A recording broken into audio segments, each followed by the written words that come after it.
Most of my project time lately has been spent on house projects, like replacing this old tile with some vinyl wood planking in one of our bathrooms. I thought I'd make a quick video in case anybody's thinking of doing the same thing.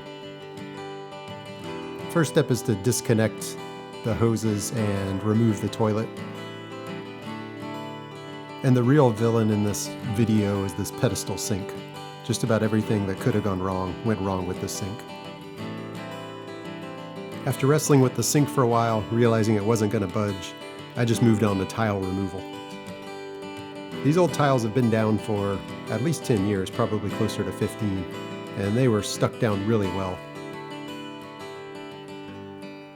There's no editing trick that can hide how much of a wrestling match this was. Especially on the areas where there's a lot of traffic, these tiles were stuck down and they just took elbow grease to get up. This took a couple of hours to get them all up. You'll notice that under that tile we have some nice 1950s green mosaic tile, which I like the look of. The problem is that near the doorway there's a threshold issue where at some point they dug out the tile and poured in some cement. You can see it there. So we've decided to cover it up. Once all the tile was up, I scraped out all the grout and cleaned up the floor so I'd have a smooth surface to work with when I put down the new flooring. But before I could do that, I had to get that pedestal sink out of there. I wrestled with it for another hour. I was able to pull the base out from under the sink, and the sink just hovered there. It was attached to the wall with a couple of brackets and also some caulk that was about 30 years old. Also, I realized when I pulled it out that all of the valves and all of the hoses in that area were leaking. That's a pretty quick fix with a rebuild kit. You just take the nut off, you pull out the old stem with the gasket, and you pop in the new one. I also bought new hoses for this as well since they were leaking.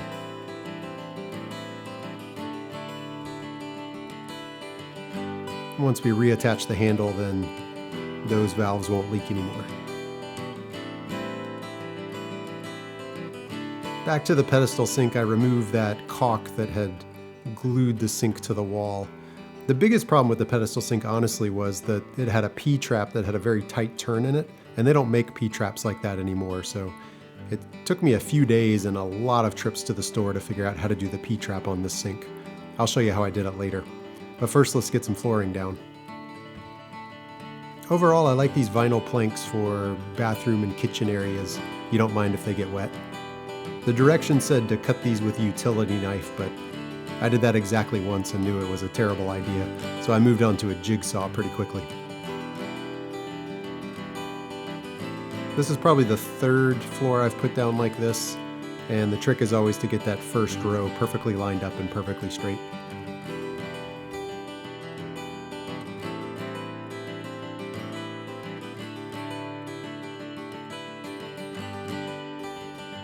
From there it goes pretty quickly. Use the jigsaw to cut around any obstructions like the drain flange.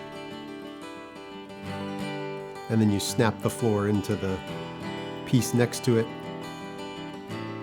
And I got in a pretty good rhythm where I used a handheld vacuum to get rid of all the vinyl pieces from cutting with the jigsaw. So I'd cut the next piece, then vacuum, then put that piece in and move on to the next one.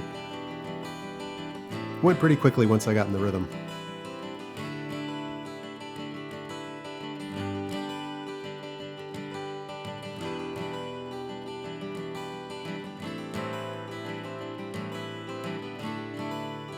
I'll speed it up here for the rest of the floor install.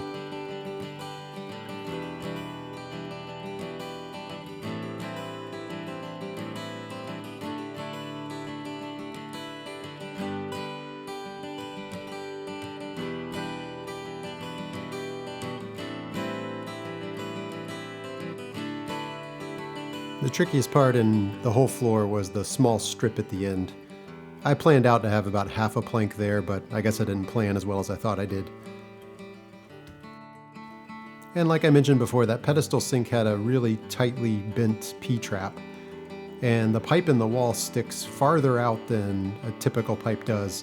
So what I ended up having to do is building a PVC structure that has a 45 bend in it that allows the P-trap to swing over to the side. And this got me within about 3/4 of an inch of the standard standoff from the wall. Typically the drain is about 7 or 7.5 inches away from the wall, but that pipe stuck out 4 inches just by itself. You can see I'm using some Teflon tape and screwing on the drain adapter.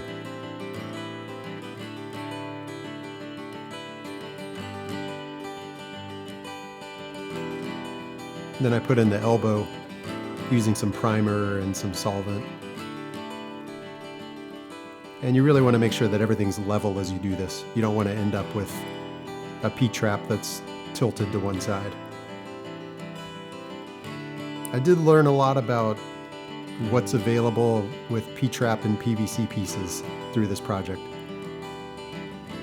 I probably spent an hour and a half in the PVC aisle staring at all the pieces trying to figure out how to do this.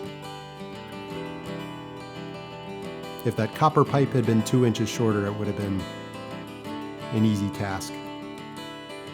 But I had to use this contraption so I could swing the P-trap closer to the wall. That got me within about 3/4 of an inch, and then I used a piece of flexible pipe to get me the rest of the way. I'm not a big fan of these flexible pipes, but that was a short enough jog that I don't think it'll clog up very easily. And because that piping wouldn't fit behind the pedestal sink, we got a new vanity. You can see in the center of the shot there, I had to cut a portion of it out to make room for the PVC pipe. Then the final step was just to install the faucet on the top. One final touch, I removed the baseboard heater covers, brought them down in the basement, gave them a good sanding, a wipe down, and a fresh coat of paint.